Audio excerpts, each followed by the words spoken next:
Good morning and welcome back to Questioning Sense with me, Matt. I hope you guys are well. All is fine here. Okay, so we'll cut straight to the chase. I don't think you need the South London weather update. Well, if you do, it's okay today. But we're here to talk about Perfume. Now, some of you will remember a little while ago I did a review of Aaron, Terence Hughes and Chris from Fragmental's rather lovely perfume, Smolder. So if you haven't seen the review, it's in down there with all the others. It's a perfume I really liked, and it was an interesting one for me because, as you know, I said during that review, I don't know too much about Aaron's perfumery. Now I have got Slut, this little 10ml, which I really use quite sparingly because it's been discontinued, but there's a review of that down with the others as well, and it's a perfume I really enjoy, but I hadn't really tried many other perfumes from Aaron.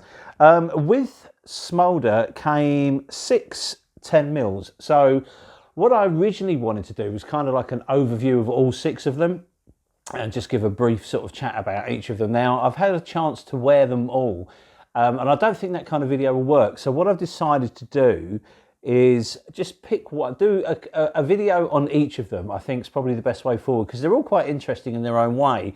And I think sometimes if, you know, it's okay if you're doing like a top 10 or, you know, 10 bargain fragrances or something like that, because you can only, you know, you don't need to spend too long talking about each individual fragrance. But because sort of Aaron's perfumes are very popular at the moment, I think it's better to kind of focus on them one at a time, and just have a bit more of an in-depth chat about it. So if you look, I've got the 10mls of them, which I've, you know, again, bravo to Aaron, 10mls is perfect. If you're like me and you've got a huge collection of perfumes, get a 10ml, you've got lots and lots of wearing in a 10ml bottle, and then at the end of it, if you ever finish it, you can go back and get a bigger bottle or just get another 10ml. I think that's just a phenomenal way of, you know, A, the perfumer selling their work, and B, from a consumer point of view, I think it's an awesome, you know, it's just an awesome way to add to your collection, give you something different to smell. You know, I've got so many bottles that I'm never going to finish. You know, it's just pointless having that much liquid. So, you know, these 10mls are fantastic. Now, the normal presentation, this one here is Patchouli Noir. They look like that. So they're kind of like a miniature version of the bigger bottle. That's a 50ml there. That's Smolder again. And that's the 10ml of Patchouli Noir. Now, they're all pretty much the same, except for the one we're going to talk about today, which is Haze Black. And that comes like that. It hasn't got the metal plate on it. It's just got Haze written in blue on it, which is a little bit confusing for someone with a tiny brain of like mine, because there is a Haze Blue and a Haze Black. Now, this one is Haze Black. So that's the one we're going to be talking about today. Now, I am wearing it at the moment. I have done the school run, so I'm going to make the video and get ready for work. So what I'll do is, as I put it on about 3 hours ago, maybe a little bit longer. So what I'll do is I'll refresh now on this hand, so we have the opening, so I can compare the opening to the dry down. So let's get a little spray on now. Atomizers on these 10mls, by the way, are spot on. They are perfect. Really good. Fit in, if you carry a handbag, they fit in your handbag perfectly. But if you pop it in this little box like that, that's how it comes. You can pop it in your trousers, and if you need to touch up throughout the day or anything like that, which you don't really need to do with these, to be fair. Sometimes it's nice even if you wanted to just sort of freshen it up. I mean, I personally would apply a Haze in the morning, Haze Black in the morning, and go to work and come home, and I wouldn't need to apply it again. But if maybe I was going out after work or something like that, then I could probably reapply it and start the whole cycle over again. So what we'll do is we'll let that settle down, then we'll have a look at the notes, a little chat about the perfume, how much it costs, who can wear it, what I think of it, that kind of thing. Okay, so before we get into it, a quick word about Aaron. I'm aware of Aaron. Obviously he's a perfumer and a reviewer, and that's always a difficult situation to be in, as far as I can gather. You know, on one hand you're reviewing other perfumers' works, and then you're also releasing perfumes yourself. Is it a conflict of interest? Possibly, I don't know. If I was either, I would only be one, not the other. Obviously, I'm not a perfumer. I do have a YouTube channel that talks about perfume, so that's kind of where I am. If I were to become a perfumer, I would probably stop the YouTube channel. I don't know how it works. And because of that, I think then we get into a situation where Aaron's works are more judged on Aaron's personality and Aaron's reviewing rather than the actual perfume. And I don't think that's fair. I think, you know, all perfumes need to be appreciated or disliked or loved on, you know, just on them being perfumes. So I'm not getting into that whole controversial aspects or whatever. Aaron's a larger-than-life character. He has a huge following, and he also seems to have the similar kind of level of detractors. I'm not getting into that. You know, it is what it is. We're here to talk about the perfume. And Haze Black is a very, very good perfume. So let's have a look at the notes before we go into it. So Aaron says on the website that this is a fresh, dry fougere, and on the top you have high CIS hedione. Now, hedione is an aroma chemical. It's a synthetic accord that I believe was originally derived from jasmine. Now, it's quite famous. It appeared, first of all, I think in Eau Sauvage in the early 60s, 62, 63. I think it's 62. And it's also got a bit of a raunchy reputation, as it's apparently a material that drives women wild, and probably men too. So it's one of these kind of sexy aroma chemicals that pops up in perfumery now and again. With the high, and then the high CIS, I'm assuming the CIS is just like an extraction technique for how the material's made, basically. I don't think, you know, there's anything more to it than that. I think it's probably some kind of weird way of making the aroma chemical.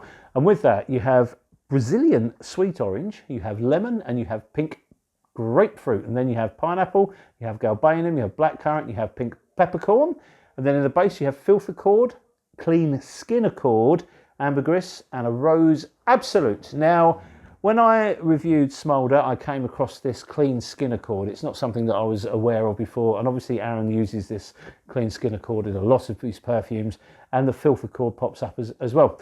What I, you know, just smelling them and trying to work things out, I'm assuming that they're his kind of, or musks that Aaron uses in his perfumes, which he's kind of made, or he's used, you know, various types of musk to get it. Now, musk's an interesting one because obviously traditionally it came from deer, and now it's ethically made by, you know, aroma chemical style manufacturing.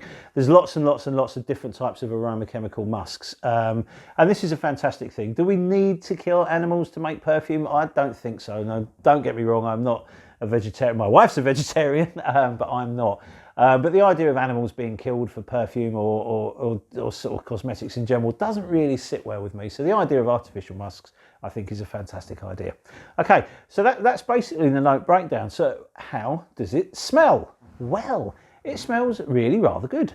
The first thing you'll notice is this sharp citrus explosion on your skin, and it really punches out. You'll get, obviously you've got the orange, you've got the lemon and the pink grapefruit. For me, it's the grapefruit that's the dominant material that you really pick up on.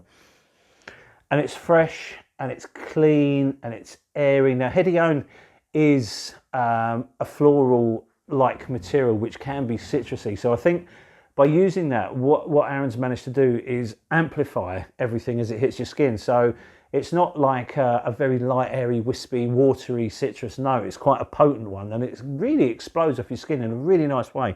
And I think it's using the floral side of this hedione to just make everything a lift up.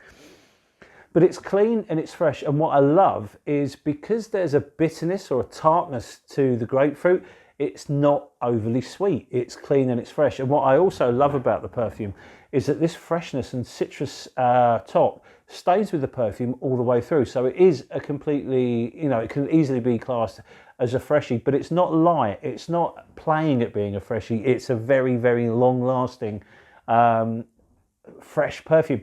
In fact, so much so, I wish I'd had this when we'd had the summer, because I think it would be perfect for that. This crispness that will just keep you feeling great, cool, and classy, because it is a classy fragrance, and that's the thing. It smells lovely. It's a masculine fragrance. As it dries down a little bit, you get some sweetness coming in from the pineapple. The blackcurrant makes a little sort of dash through, but you wouldn't pick it out. I personally don't pick it out as blackcurrant. I just think it's another fruity facet to the perfume, which works very, very well. The peppercorn, I love pepper. I love its sharpness, its punchiness, and that pops up in this too, which is really, really good. And then we start, when you get into the base of it, the filth accord and the clean skin accord, I don't really pick them out as anything other than a kind of a bright musk. And it's not like a dirty musk like, say, Burger Musk from Auto Parisi, and it's not an overly clean musk either. It's just a musk that sits around the perfume, and again, maybe it links up with the hedione to give an airy nature to the whole proceedings. The ambergris is slightly salty. I think there's a slight saltiness that comes in again, by the time the perfume dries down, you're still getting the freshness from it. So it's not, it never really changes overly that much, which I think is also good. And I don't really get any rose at all. So if you don't like rose, this is going to be fine for you. It may well be in there and it's just something that I'm not tuning into or I'm not picking out. But it loses a bit of its sharpness, as you would expect, but not to the detriment of the perfume. It's still, the sharpness disappears. If it was this sharp the whole time, it would probably become a little bit too much. But the sharpness kind of rounds itself off and it becomes very, very smooth, but always clean and always fresh. So it's absolutely perfect in that respect. And I think if you're looking for something that's clean and fresh and juicy, and this is something I forgot to say, there's a juiciness to it. But because it's not overly sweet, it doesn't become like a pudding, and it's not like a fruity gourmand or anything like that, which again makes it so much, so good for warmer weather. I've got lots of fruity perfumes that get too sweet and then like vanilla creeps in, or there's loads of tonka that sits under it and it all becomes a bit like a pudding. And you've got to be in the mood for that. But if you want something to wear to work or to wear out, if you're going to, you know, out in the evening and something like that, and you want to smell quite masculine and fresh and clean and exciting, this is going to be the one for you because it resists the urge to become a fruit cocktail. It's a fresh citrus with some oomph that I think is particularly good. It is a masculine fragrance and I think it's a really sexy masculine fragrance, but I bet you this will smell divine on a woman. Now, my wife doesn't particularly like citrusy perfumes, otherwise I would get her to wear it. It's not one that she would enjoy. But if you were, say, like a younger woman and you liked a fresh citrusy perfume, you will love this. I think it's a phenomenal perfume. I think he's done very, very well with it. It's expensive. It's £165 for 50ml, or the 10mls are £33, I believe. Now, the 10ml is where I would recommend you go. Get the 10ml, wear it, and if you fall in love with it, then shell out for the bigger bottle. That makes perfect sense to me. You know, whenever you're spending money, unless it's a real cheapie, don't blind buy it. You know, and in this case, you can spend a small amount of money, get the 10ml and see what you like. And if you like it that much, then spend big on the bigger one. I think this is obviously, as I've mentioned, quite a masculine fragrance, but it will smell great on a woman that likes it. Because of the nature of it, because it's a fresh, citrusy perfume, any age can wear it. I think for some of my age, it's perfect, but I think for some of the younger thrusters will absolutely love this one.